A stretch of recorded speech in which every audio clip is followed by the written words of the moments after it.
Good Friday morning, friends. I'm Pastor Ben Hayes back again on Friday. We are going to try to do this on Fridays now and just give you a full 5 days a week on our thought for the day. And I hope that you're having a fantastic Friday. I will tell you that right now I am supposed to be in Laurel, Mississippi, and I hope that I am because we're going to be cheering on our Dadeville youth Little League team. Sorry, Little League team as they play in the College World Series. So we'll be there, but wanted to share this with you this morning. I hope you're having a great Friday and hope you're having a great weekend.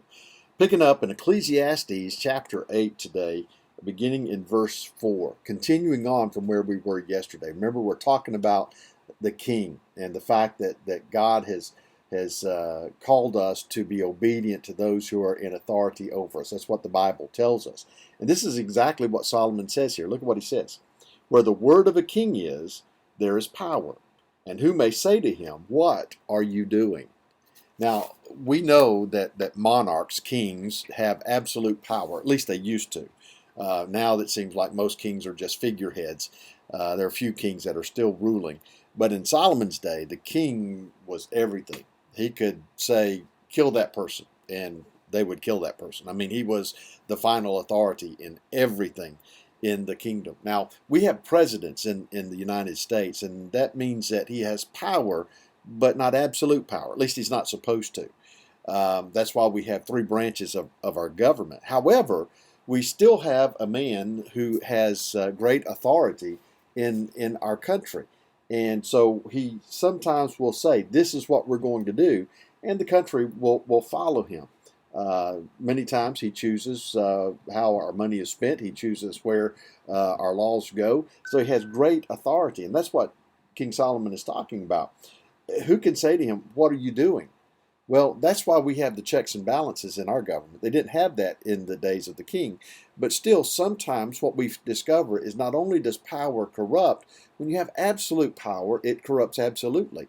And people turn to do things that come from their heart, which, by the way, the Bible tells us is extremely wicked and will deceive us and will hurt other people. It's just the way that it is.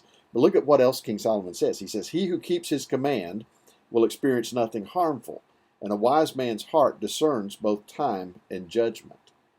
So you see what he's telling us here. You can obey the king and you won't suffer the consequences of disobedience. But think about that. Sometimes in the history of Israel, the kings led them in the wrong way. Even Solomon began to worship false gods and built temples to false gods and led the people of Israel into the wrong direction. Just like what happens with our leaders today, whether we're talking about mayors or governors or legislators or presidents, sometimes they will lead us in the wrong direction. That's why we have laws on the books that are harmful and hurtful and disobedient to the Father. And the truth is, you can go along and get along, and everything's fine. Or you can have the discernment that he's talking about here. A wise man's heart discerns both time and judgment, because for every matter there is a time and judgment. What he's telling us here is that God has given us the wisdom to understand, to discern what is right and what is wrong.